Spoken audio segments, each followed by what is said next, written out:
మన బండి main glass ఎందుకు పగిలింది, అలాగే నేను చేసిన తప్పు ఏంటి, ఇన్సూరెన్స్ ఎందుకు క్లెయిమ్ అవ్వలేదు, ఇన్సూరెన్స్ వాళ్ళు చేసిన కొన్ని మిస్టేక్స్, అలాగే మనల్ని అయితే బాగా రెస్పాండ్ అవ్వలేదు, అది ఏంటనేది మీకు అయితే వీడియో క్లారిటీగా చెప్తాను. చివరి వరకు చూడండి, ఎక్కడ స్కిప్ చేయకుండా.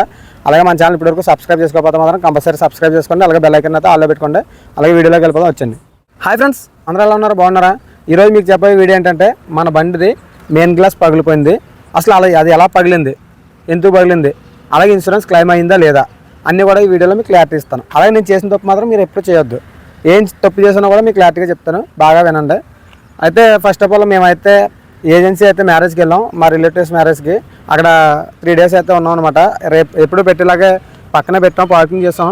అక్కడ ఆవులు నైట్ టైం కట్టరు, అది ఏం చేసినంటే కలబడుకొని వచ్చి మన బండిని ఇక్కడైతే ఢీకొనడం అయితే జరిగిందనమాట. పక్కన పెట్టిన బండిని నేను నైట్ టైం చూడలేదు, పడుకుండిపోయాం. డే టైం చూసేసరికి ఈ హెడ్లైట్ పగిలిపోయి, అలాగే మిర్రర్ పగిలిపోయి తిరిగిపోయి ఉన్నది. ఏంటబ్బా అని చూస్తే దీని నిండా ఆవి అయితే ఎంట్రుకలు అయితే ఉన్నాయన్నమాట. అప్పుడు ఆవు గుద్దేసిందని అయితే అనుకున్నాను. సో అక్కడ నుంచి అయిపోయిన తర్వాత రావడం జరిగింది. అలాగే ఇన్సూరెన్స్ వాళ్ళకి ఫోన్ చేయడం జరిగింది. వాళ్ళు ఫోన్ చేస్తే రమ్మన్నారనమాట. కాకినాడ హెడ్ ఆఫీస్కి వెళ్ళిన తర్వాత ఏం జరిగిందని అన్నారు. నాకైతే మా మిత్రులు కొన్ని సలహాలు ఇచ్చారు. ఇలాగ ఆవులు గుద్దిని అని చెప్తే క్లెయిమ్ అవ్వదు, ఏ కొబ్బరి ఆకు లేదంటే ఏదో పడిందని చెప్పు అని అయితే అన్నారు. నేను కూడా అదే చెప్దాం అనుకున్నాను, కానీ నాకైతే మనసు అంగీకరించలేదు అనమాట. అక్కడ ఏం జరిగిందో అది చెప్పాను. అలాగే క్లెయిమ్ అవుద్ది అన్నారు. అయితే రికార్డ్ అంతా తీసుకున్నారు, అన్నీ జిరాక్స్ తీసుకుని అన్నీ బాగానే ఉన్నాయని చెప్పి తర్వాత పొల్యూషన్ అయితే అడిగారనమాట మనల్ని. పొల్యూషన్ అడిగితే మనకి బండితో వచ్చిన పొల్యూషన్ మీద అయితే నాన్ పొల్యూషన్ వెహికల్ నుండి మనకి డేట్ ఆఫ్ వ్యాలిడిటీ లేదనమాట కింద. అంటే ఎప్పటి వరకు ఉంటుంది, ఇది ఎప్పటి వరకు పనిచేస్తుంది అనేది దాని మీద నోట్ చేసలేదు. సో నేను ఏమనుకున్నానంటే ఇది నాన్ పొల్యూషన్ వెహికల్ కదా, ఇంకా అదే సరిపోద్ది అనుకున్నాను, పొల్యూషన్ ఉండదు అనుకున్నాను. ఇప్పటివరకు నేనైతే ఆర్టీఓ కానీ లేదంటే పోలీస్ వారు కానీ ఎవరో కూడా నన్ను ఆపడం అయితే చేయలేదు. ఒకవేళ ఆపితే కనుక నాకు తెలుసును, ఆపలేదు కాబట్టి నేనైతే దాన్ని నాన్ పొల్యూషన్ వెహికల్ కింద నేనైతే భావించాను అనమాట. అంటే మీకు తెలియదు అని మీరు అడగచ్చు, తెలుసు. అంటే అప్పట్లో కొంచెం నోటింగ్ అయితే ఉండేదన్నమాట, ఎప్పటివరకు పనిచేస్తా వాళ్ళు కూడా చెప్పేవారు 6 నెలల వరకు పనిచేస్తామా తర్వాత కట్టుకోవాలని చెప్పేవారు. ఇప్పుడైతే మనకైతే అదేం చెప్పలేదు. సో నేను నాన్ పొల్యూషన్ వెహికల్ అయితే భావించాను. ఎందుకన్నా మంచిది అనేసి నేను ఇన్సూరెన్స్ కంపెనీ దగ్గరికి వెళ్ళేటప్పటికి దారిలో పొల్యూషన్ కానీ కనిపిస్తే నేను 1 yearకి కట్టేసాను అనమాట, 150 రూపాయలు పెట్టి. అప్పుడు వాళ్ళు అడగగానే చూపించాను. అదేంటి మీరు ఇప్పుడే కట్టారు కదా, ఇది జరగక ముందు ఉండాలి, జరిగిన తర్వాత అవ్వదు కదా అనేసి అయితే అన్నారు. వాళ్ళు కొంచెం సీరియస్గానే చెప్పారనుకోండి.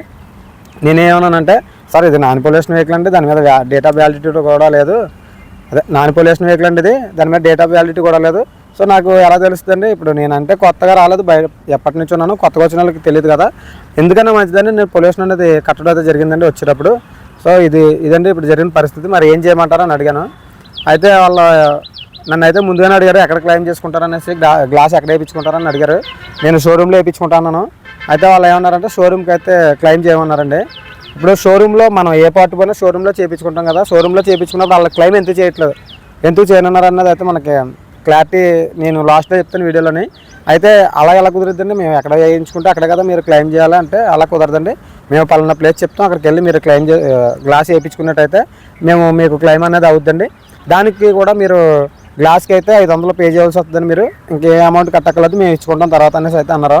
సరే అయితే అనుకున్న తర్వాత మళ్ళీ ఏమనుకున్నారో తెలియదు. అయితే సోమవారం రండి అని అన్నారు మాతోని. మేము గురువారం అనుకుంటా వెళ్తా కాకినాడ, గురువారం వెళ్ళాను కాకినాడ, వెళ్తే సోమవారం రమ్మన్నారు అనమాట. అంటే మనం శుక్రవారం, శనివారం, ఆదివారం 3 రోజులు కూడా మనం తిరగడానికి కావదు, ఎందుకంటే ఆల్రెడీ ఇది గ్లాసు రాలిపోతుంది అనమాట, చిన్నవి. అయితే మళ్ళీ వాళ్ళు ఏమన్నారంటే కొంచెం జాగ్రత్తగా తిరగాలనేసి అన్నారు. అంటే మనకి ఆ గ్లాసు ఎంత అవుతుంది, అసలు ఎంత క్లెయిమ్ చేస్తారో వాళ్ళు, మనకి ఖర్చు ఎంత అవుతుంది అనేది కూడా నేను అవన్నీ భావించి, సర్లే ఎందుకులే ఇదంతా తలపోటు, ఇలాగే చేయనంటున్నారు, సోమవారం రావాలంటే మళ్ళీ బండి ఆపుకొని కూర్చోవాలి, అదేమైందనేసి అయితే నేను అడిగాను అనమాట వాళ్ళని క్లారిటీగానే. సరే షోరూంలో మాకు క్లెయిమ్ చేస్తారా చేయరంటే వాళ్ళు ఏమన్నారంటే షోరూంలో అవ్వదని బయట చెప్పారు. నేను అప్పుడు ఎలా అనుకున్నానంటే షోరూంలో కాస్ట్ ఎంతో కనుక్కున్నాను అనమాట. షోరూంలో కాస్ట్ వచ్చేసి 4250 రూపాయలు అయితే చెప్పారు వాళ్ళు. అయితే వీళ్ళు చెప్పిన షాప్ దగ్గరికి వెళ్ళేసరికి వాళ్ళు 3500 అయితే చెప్పారు. ఫైనల్లో 3000కి చేస్తున్నారనమాట. అంటే మనల్ని ఇన్సూరెన్స్ వాళ్ళు పంపారని అయితే చెప్పలేదు, అక్కడ ఫైనల్లో 3000కి అయితే చేస్తున్నారు. 3000 అంటే మనం మళ్ళీ చేతికి 500 ఇవ్వాలి. అంటే వాళ్ళు ఇంకా మనకి ఇచ్చేదంతా 2500. 2500 కోసం ఇన్సూరెన్స్ క్లెయిమ్ చేయించామంటే నెక్స్ట్ టైం ఏమైనా జరిగినప్పుడు ఒకవేళ పెద్ద అమౌంట్ అనుకోండి 10% తగ్గిపోద్దంట. అది కూడా మనకి వేరే వాళ్ళు చెప్పారు. క్లారిటీగా కనుక్కున్నాను నేను, మీకు చెప్పడం కోసం ఇవన్నీ కూడా క్లారిటీగా కనుక్కున్నాను. ఇన్సూరెన్స్ అనేది మనం కట్టిన తర్వాత ఎన్నిసార్లు క్లెయిమ్ అవుతుంది అనమాట. క్లెయిమ్ అయితే పర్సంటేజ్ తగ్గిపోద్ది అనమాట. క్లెయిమ్ అయితే అవుతుంది, పర్సంటేజ్ తగ్గిపోద్ది. చాలామంది ఏమనుకుంటున్నారంటే ఒకసారి క్లెయిమ్ చేస్తే ఇంక మళ్ళీ అవ్వదనుకుంటున్నారు. ఎన్నిసార్లైనా క్లెయిమ్ అవుతుందంట, కానీ పర్సంటేజ్ అనేది తగ్గుతూ వస్తుందంట. దాని గురించి అయితే 2500కి నేను ఇన్సూరెన్స్ అయితే క్లెయిమ్ చేయాలనుకోలేదు. నేను చేసిన తప్పు అయితే కామెంట్ చేయండి. అలాగే షోరూమ్కి బయటికి ఎంత డిఫరెంట్ ఉందో చూడండి. వాళ్ళు డబ్బులు మిగలడం కోసం ఇన్సూరెన్స్ వాళ్ళు మనల్ని బయట అయితే వేయించుకోమన్నారు. అయితే ఇలాగే చాలా చోట్ల జరిగిద్ది. ఒకవేళ మీరు బయట గట్రా చేయించుకోమంటే మాత్రం బయట చేయించుకోమని చెప్పండి. ఎందుకంటే మనం ఎక్కడ మనం బండి పని చేయించుకుంటే అక్కడ వాళ్ళు ఇన్సూరెన్స్ అనేది క్లెయిమ్ చేయాలన్నమాట. ఎందుకంటే మనకు ముందు చెప్పలేదు, మీరు షోరూంలో చేయించుకుంటే మేము క్లెయిమ్ చేయమనేసి ముందు చెప్తే మనం ఆ ఇన్సూరెన్స్ కట్టం, వేరే ఇన్సూరెన్స్ కట్టుకుంటాం. సో ఇన్సూరెన్స్ కట్టేటప్పుడు చాలా ఉంటాయి అక్కడ పాయింట్లు. ఆ పాయింట్లన్నీ మనం చదివి ఇన్సూరెన్స్ కట్టినట్టయితే మనకు బెనిఫిట్స్ ఉంటాయండి. మీకు తెలిసిన ద్వారాగా కట్టండి. ఎక్కడన్నా 500 తగ్గుతుంది అనేసి, ఎక్కడ తెలిసిన వాళ్ళని వదిలేసి 500 తగ్గుతుందని అక్కడ కట్టారంటే మాత్రం కొన్ని పాయింట్లు అనేది మిస్ అయిపోతాయి అనమాట. వాళ్ళు చెప్పేటప్పుడు అన్నీ చెప్తారు కానీ చేసేటప్పుడు మాత్రం చేయరు, చాలా తలపోటు పడతారు. కాబట్టి నన్ను ఈ ఇన్సూరెన్స్లో అయితే ఈ రకంగా దెబ్బేశారనమాట. అంటే వాళ్ళు చేసిన తప్పు ఏంటంటే 1250 రూపాయల కోసం బయట చేయించుకోమన్నారు, అది ఒకటి. తర్వాత నాన్ పొల్యూషన్ వెహికల్కి పొల్యూషన్ కంపల్సరీ కావాలన్నారు. అలాగనే నేను కట్టాను, కానీ ఇది యాక్టివేషన్ వెంటనే అవ్వదనేసి అన్నారు వాళ్ళు.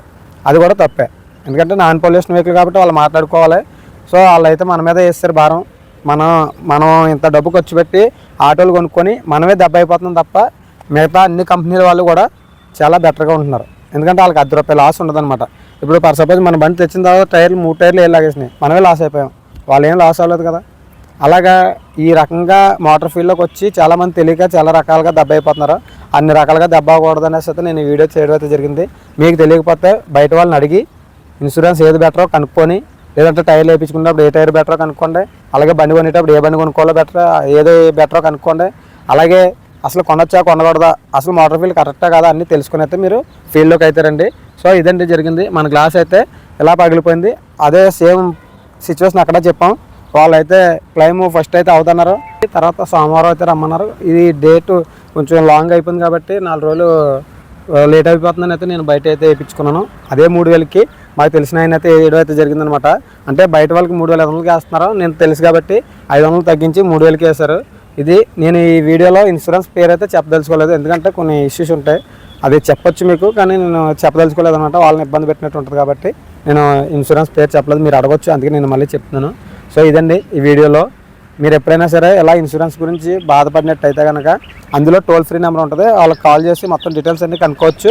లేదంటే మనకి మెన్షన్ చేసి ఉంటాయి అనమాట, ఏ పార్టీకి ఎంత కట్టాలో అన్నీ కూడా దాని మీద ఇన్సూరెన్స్ మీద అయితే ఉండడం అయితే జరిగింది. అది కూడా చూపిస్తాను మీకు. కంపల్సరీ డిడక్టబుల్ 500 అనమాట. ఇది చూసి వాళ్ళు ఏమన్నారంటే మీరు 500 పే చేస్తే మేము అయితే అమౌంట్ పే చేస్తానని అయితే చెప్పడం జరిగింది. సో ఎలా ఉంటుందన్నమాట, ఇన్సూరెన్స్ మీద క్లారిటీగా మెన్షన్ చేసి ఉంటే ప్రతిదీ కూడా అవన్నీ మనం చదువుకొని ఇన్సూరెన్స్ కట్టినట్టయితే మనం సేఫ్ అవుతాం అనమాట. ఎవరో చెప్పిన మాటలు వినేసి ఏదైనా నేను చేయించేస్తానని అంటారో అవి మాత్రం వినొద్దు. మీరు నమ్మకం ఉన్న వాళ్ళ దగ్గర కట్టండి ఇన్సూరెన్స్ అనేది, ఎందుకంటే ఇది చెప్పరాదన్నమాట. ఇది చాలా తీవ్రంగా ఉంటుంది పరిస్థితి. నేను అనుభవించాను కాబట్టి మీకు చెప్తున్నాను అనమాట. ఇది వీడియోలో చెప్పింది. అలా మన వీడియో నచ్చినట్లయితే లైక్ చేయండి, షేర్ చేయండి, సబ్స్క్రైబ్ చేయడం మాత్రం మర్చిపోవద్దు. బెల్ ఐకాన్ అయితే ఆల్లో పెట్టుకోండి. Bye friends.